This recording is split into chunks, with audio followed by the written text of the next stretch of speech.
chama Marilu Cabanhas. Bom dia, Marilu. Olá, Glauco, bom dia quem está acompanhando aqui o Jornal Brasil Atual. E vamos falar aqui de mudanças climáticas. A ONU anunciou na segunda-feira a campanha hashtag The Human Race, traduzindo, hashtag a corrida humana em favor da ação climática. A ideia é impulsionar a solidariedade a pessoas que vivem em países mais afetados pelas mudanças climáticas. E vamos falar sobre esse tema e outros com o Wagner Ribeiro, professor do Departamento de Geografia da USP e do Programa de Pós-Graduação em Ciência Ambiental. Oi, Wagner, bom dia. Bom dia, Marilu. Bom dia quem nos acompanha. Wagner, vamos lá. A ideia, pelo que eu estava vendo aqui, é que os participantes pratiquem atividades físicas, né? Como correr, cavalgar, nadar, caminhar ou outra atividade, a escolha por um total de 100 minutos entre 16 e 31 de agosto. Olha, eu já escolhi a minha modalidade. Como eu não corro, não ando a cavalo, nado um pouco, mas com frio é melhor não. Então, estou escolhendo aqui o caminhar aqui, pelo menos aqui nas imediações da minha casa, que tem praças maravilhosas. E mesmo assim, um pouco, né? Porque com a pandemia a gente está muito enclausurado em casa, né? E você, Wagner, conta aí, qual que você já escolheu aí para participar dessa campanha tão linda aí da ONU? Eu vou de caminhada também, Marilu. Apesar do frio, né? A gente se protege, põe a máscara e faz uma caminhadinha aí. Enfim, é o que hoje se preconiza, né? A gente tem que fazer pelo menos, dizem que 150 minutos por semana, né? A ONU está pedindo 100 minutos em 2 semanas, acho que dá para fazer, todo mundo pode colaborar. Mas o mais importante, além de você fazer atividade, manter, né, faz bem para a saúde e para a cabeça também, né? Muito bom. A caminhada me parece realmente sempre muito agradável, além de tudo, né? Ainda mais quem tem a sorte com você de ter uma praça perto, é mais gostoso ainda. Mas a campanha ela visa sensibilizar as lideranças mundiais para que aquela promessa de 100 bilhões de dólares por ano, né, seja cumprida com o destino de amenizar os impactos das mudanças climáticas, né? Então, para quem quiser depois, basta se registrar, busca essa hashtag que você disse há pouco, The Human Race, você consegue lá facilmente encontrar uma campanha, né? E nessa campanha você cadastra seu nome, e-mail, etc. E você se torna uma das vozes que vai gerar pressão para que a gente consiga aí sensibilizar esses dirigentes, né, internacionais para que cumpram sua promessa de destinar 100 bilhões de dólares ao ano, de modo que a gente possa mitigar um pouco as ações das mudanças climáticas, especialmente em países pobres, né? Essa campanha ela visa arrecadar esse recurso, é uma campanha que não tem relação diretamente com o momento, é uma promessa, né, vem lá da reunião de Paris, 2015, né? Fugiu aqui a data, sempre me atrapalho com as datas aqui. Então, essa é a ideia, quer dizer, mais uma campanha, né, aproveitando um pouco do espírito olímpico, a gente pode se exercitar e se registra lá no site. E tem um outro site aí também, mais para quem gosta de correr, etc., que é de um aplicativo de corrida, para quem corre é famoso o aplicativo, não vou dar o nome aqui, mas aí se você se registra, você consegue ganhar depois uma medalha virtual, se você registrar lá as atividades que você fez a cada dia, etc., enfim. Então também acaba sendo divertido, tem um ganho para a saúde, mas tem também esse objetivo fundamental, que é pressionar as lideranças para que essa promessa seja cumprida, né? Que o dinheiro finalmente seja destinado e a gente possa ter ações concretas para evitar os graves impactos das mudanças climáticas que a gente já está assistindo aí com secas intensas, também alagamentos intensos, né? Verdade, Wagner. Eu estou vendo aqui que a ONU está ressaltando que a emergência climática, né, está causando aí danos em todo o mundo, como você já falou, numa escala em que as pessoas e as próprias organizações humanitárias que estão na linha de frente não estão conseguindo administrar. Quer dizer, está grave mesmo a situação, né, Wagner? Muito grave, Marilu. Quando a gente assiste, né, isso já era anunciado, né? A gente sabe que os países de renda baixa eles são os mais afetados, infelizmente, e isso é algo que não é novidade, né? O que está ocorrendo é que agora países emergentes e mesmo países mais ricos também estão enfrentando dificuldades devido às mudanças climáticas.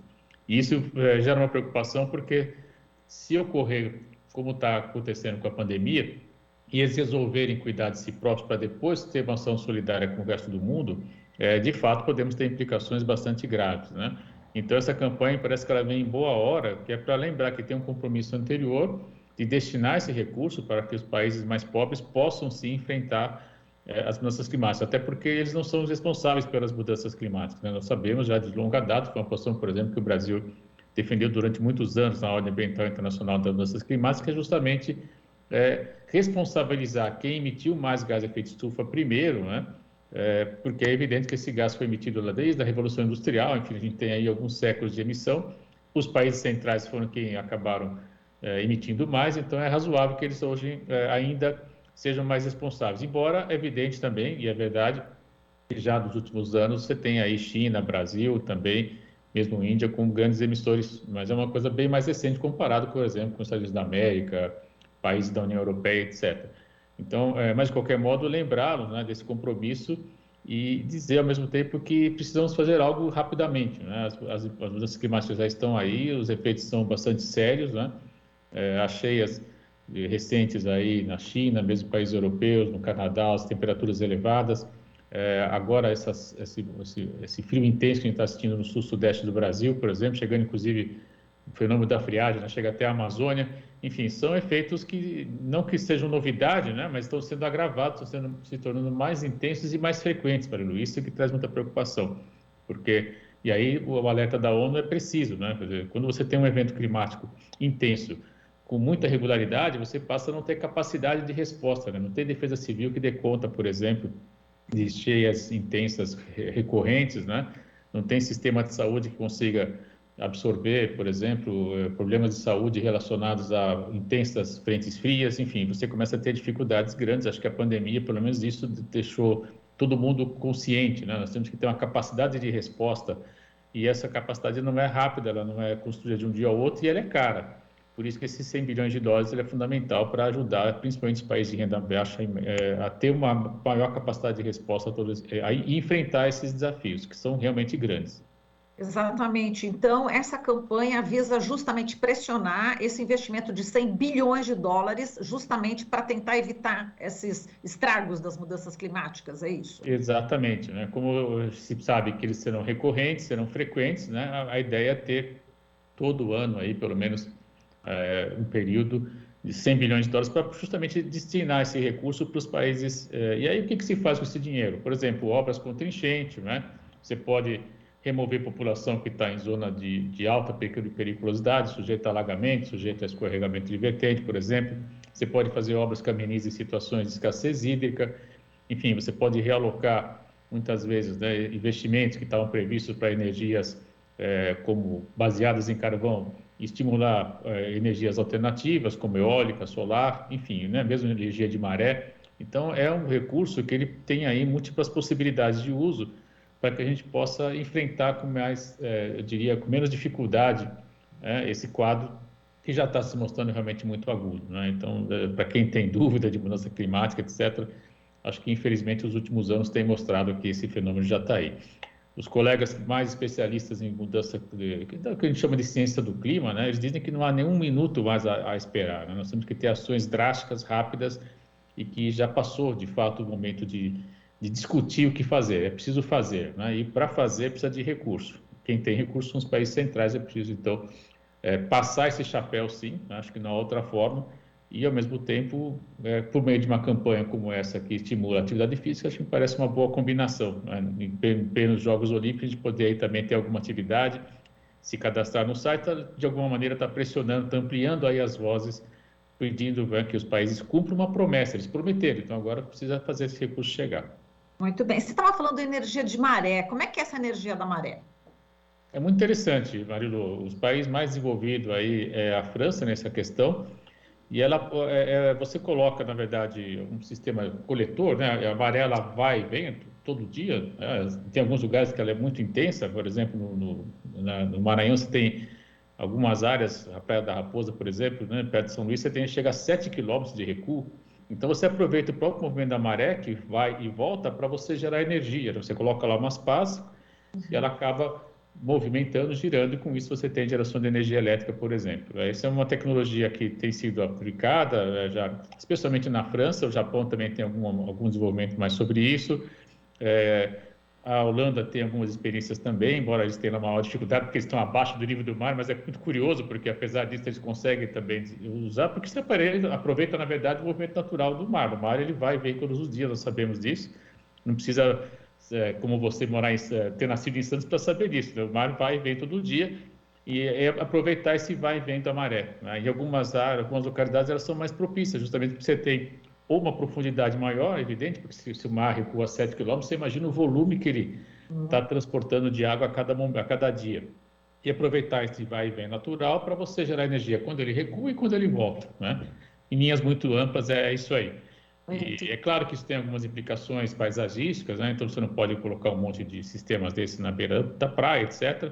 Mas já existe hoje, sim, algumas questões. Você pode botar isso subterraneamente, mas você tem que, subterrâneo, digo, o cabo vem subterrâneo, mas os equipamentos ficam submersos, aí você tem que avisar a população, não pode andar de jet ski, etc. Enfim, não pode mergulhar, são questões importantes, né? Mas é possível, sim, gerar energia aproveitando esse vai e vem da maré, e é uma tecnologia que hoje já está bastante, pelo menos na França, ela até ganhou já algum destaque.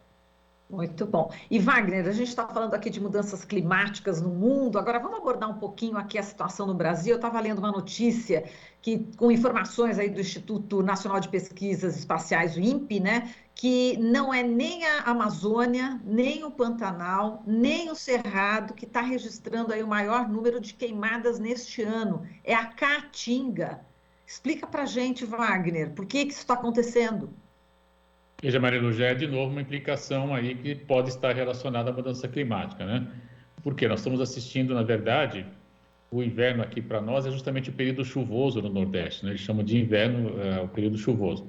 E, lamentavelmente, o período chuvoso ele não tem sido tão intenso como era antigamente, em termos de duração, né?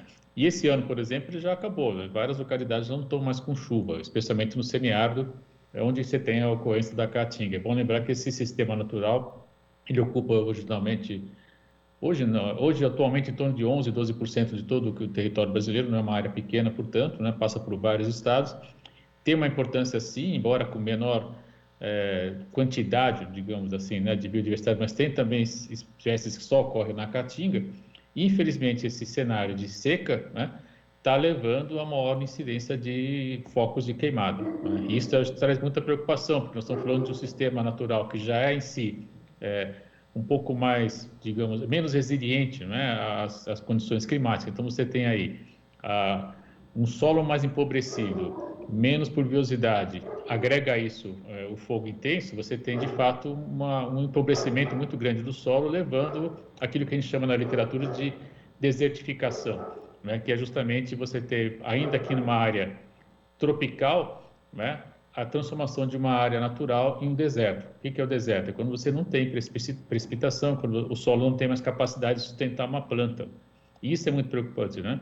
Ao ponto que nós temos hoje na ordem ambiental internacional uma convenção sobre a desertificação. E não por acaso, em 94, se me lembro bem, nós tivemos em Recife uma das reuniões das partes da Convenção de Desertificação, justamente para alertar sobre esse problema lá no Nordeste. E veja, em 94, nós estamos agora já com quase 30 anos e infelizmente pouco se avançou, né? Tivemos aí um período importante com os governos de esquerda, com programas como 1 milhão de cisternas, que conseguiu aproveitar água de chuva, né? Porque a vantagem do Nordeste, é que, diferente, por exemplo, de Israel, onde você tem em média 200 milímetros por ano, no Nordeste chega a 600 milímetros por ano. Então, você tem um volume de água até que razoável. A dificuldade qual era? Você acumular essa água. Esse programa 1 milhão de cisternas, que o governo Lula e Dilma conseguiram implementar, ele permitia, né, por meio de uma construção de uma cisterna, ou seja, você faz um coletor no telhado da casa, joga isso para o recipiente e essa água fica acumulada. Desse modo, você aprende a conviver com o período seco, ou seja, quando não tem chuva, você usa essa água acumulada para fazer lá atividade agrícola, eventualmente até uso para higiene pessoal, etc. Esse tipo de ação, com o governo atual, foi simplesmente, enfim, negligenciado, né, descontinuado. E aí você passa a ter, então, dificuldades, porque não acumula água, sem água você não consegue produzir. Aí o agricultor, muitas vezes, para ampliar a sua área de ação, né, ele acaba ateando fogo, e aí você passa a ter, então, esse resultado triste, que é justamente hoje a caatinga como o principal foco de incêndio no Brasil. Exato, e tem aqui um nome que achei bastante interessante, Matopiba, né? Que é justamente a região onde está se concentrando aí a caatinga, né? Junto, pertinho do Cerrado. E Matopiba por quê? Porque tem aí as iniciais, né, dos estados Maranhão, Tocantins, Piauí e Bahia. Então, é nessa região onde está se concentrando aí esses focos, né? E agora você estava falando a respeito dessa queimada, né? Que os agricultores fazem essa queimada, enfim. Agora, existe já a possibilidade, né, de pelo menos os pequenos agricultores terem uma outra maneira, né, de lidar com a terra, né? Técnicas agroecológicas, não é, Wagner? Sem dúvida, você está trazendo duas questões fundamentais, né, Lu? Essa região do Mato Piba é hoje um grande polo de produção de soja, né? Nós sabemos disso, e é justamente a expansão da soja um fator central, né, para aumento do desmatamento da vegetação original, inclusive da caatinga, o que traz muita preocupação, porque nós sabemos que a soja, por exemplo, é intensiva em água, né? Então você está expandindo soja numa área onde você não vai ter água. O que acontece? Começa a desviar rio, começa a tornar um ambiente que já não é adequado ainda menos propício, né, para esse tipo de cultura. Agora, essas técnicas agroecológicas que você está trazendo, elas são muito importantes. Eu tenho um grande colega, o geógrafo, o professor Lucivano Jatobá, da Universidade Federal de Pernambuco. Ele costuma dizer que o sertanejo não morre de fome quando ele está no sertão. O problema é quando ele sai do sertão e vai para as cidades, né? Ele diz que a própria modo de ser do sertanejo tem ali nele, né, formas de subsistência, forma de aproveitar aquilo que o sistema natural dá. Então, ele fala, por exemplo, que o sertanejo, se precisar, ele fala claramente, né, come palma com calango e se alimenta, né? É claro que isso não é praticado como agroecologia, como você está dizendo, né? Mas existem experiências, sim, que podem combinar espécies que ocorrem no cerrado, especialmente combinadas com espécies que ocorrem na caatinga, e ter ali a introdução, por exemplo, de uma indústria, por exemplo, voltada à produção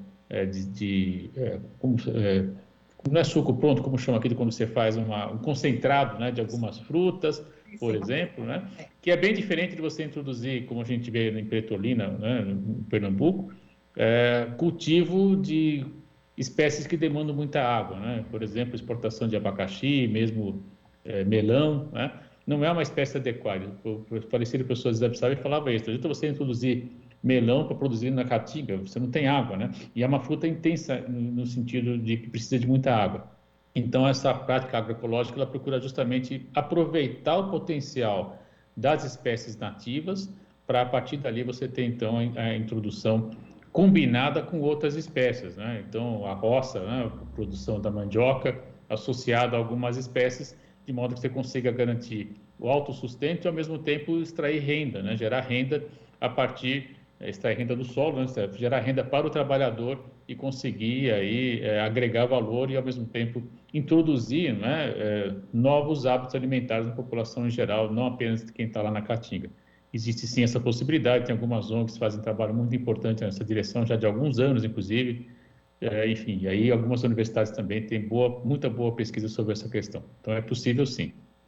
Maravilha. E só acrescentando aqui que a Caritas, né, que é da CNBB, sempre está tentando derrubar aquele mito, né, de que com as queimadas os solos ficam mais férteis. Não, deixa cair as folhinhas, deixa ali o solo bastante úmido, que a terra vai absorver, né, todos os nutrientes aí dessas folhas. Aprendi no curso de horta com Edson Hiroshi, Wagner.